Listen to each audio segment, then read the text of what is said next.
আজকে যে জিনিসটা আমরা দুই বোনে মিলে বানাবো এই খাবারটা কিন্তু আমার মনে হয় না এত সহজে কেউ বানায় খাইছে।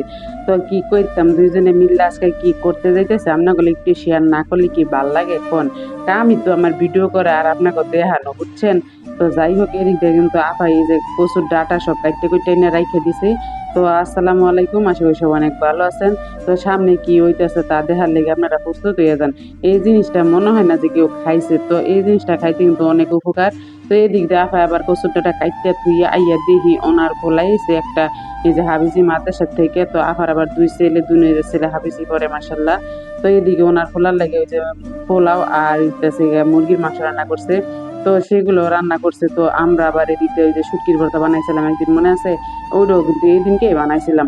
তো এদিক দিয়ে আবার আজকে কচুর ডাঁটা লইছি কাঁচা ভর্তা করবো, চিন্তা কাঁচা ভর্তা করে আজকে খামো। কারণ কি জানেন, এই কাঁচা ভর্তাটা করে খাইলে শরীরের ব্যথা, যত ব্যথা, বাতের ব্যথা যা আছে সব কিছু দূর হয়ে যাবে গা। এই একটা মাত্র ওষুধ, বুঝছেন। আর এইটার আমরা সুরমা কচু, কালা কচু যেটাই কোন আপনারা, বুঝছেন। তো এই জিনিসটা কিন্তু অনেক উপকারী।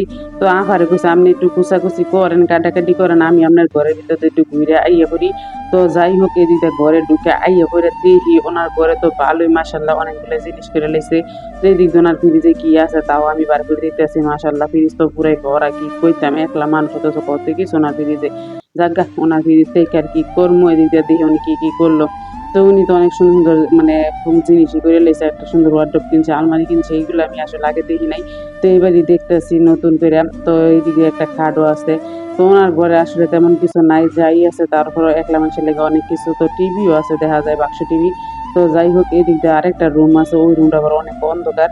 তো এই রুমে আর আমি বেশি কিছু করি না। তো এটা হচ্ছে ওনার পোলার পাঞ্জাবি, যেহেতু ওনার পোলা হাবিজি করে বুঝেনি, তো হুজুর গাবার পাঞ্জাবি ছাড়া কিছু না খায় না। তো এই দিক দিয়ে এই যে আবার উনি গুছাইতেছে আর আমি বসে বসে গল্প করতেছি আর দেখতেছে আঙ্গ কলা গাছটি কত সুন্দর বড় হয়েছে না, কলা গাছটি কত সুন্দর লম্বা হয়েছে। এখন কয়দিন পরে আবার এই গাছে কলাও ধরবো। তো ওনার ঘরের সামনে খাওয়ানোর অভাব থাকে না, এমন একটা অবস্থা। তো আসলে এই জিনিসের ভর্তাটা এত মজা লাগে, আর এই কচুর ভর্তাটা আপাই একমাত্র পারফেক্ট সুন্দর করে বানাইতে পারে। কারণ কি জানেন, উনি এই কচু ভর্তা খাওয়াটা শিখাইছে। আর এইটা শিখাইছে করতে জানেন, এটা হচ্ছে ওনার শ্বশুর বাড়িতে শিখাইছে, উনি এখন আঙ্গরে খাওয়াই। কি কইতাম ভাই, একদিন খাওয়ানোর পরে এটা প্রেমেতে পড়ছি। এখন বারবার ওনারা দেখলে খেলে এই কচুর ভর্তা এবং খাইতে মন চাই। এই কারণে না পারে কইছে আপনি এই ভর্তা বানাইছেন, এখন আপনি বানায় খাওয়াইবেন, কি করার।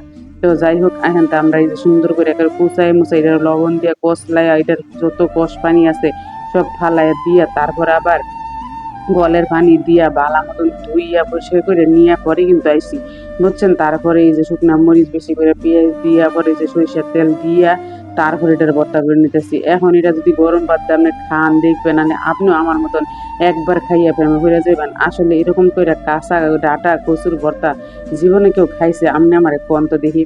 ওখানে যে এর সামনে এই ভিডিওটা যাইবো হ্যাঁ হয়তো একটু হাসাহাসি করবো। আসলে এই জিনিসটা খাওয়ার পরে যে এত ভালো লাগছে কি কইতাম ভাই, আমি কিন্তু অনেকগুলাই বাতি খাই লেছি এই ভর্তা দিয়ে। তো এটার কালারটা কিন্তু এরকম হয় ভর্তাটা বানানোর পরে। তো এটা আর একটু সুন্দর একটা কালার হয়, কিন্তু মোবাইলে এতটা সুন্দর আইতেছে না। তো সবাই ভালো থাকবেন, খোদা হাফেজ।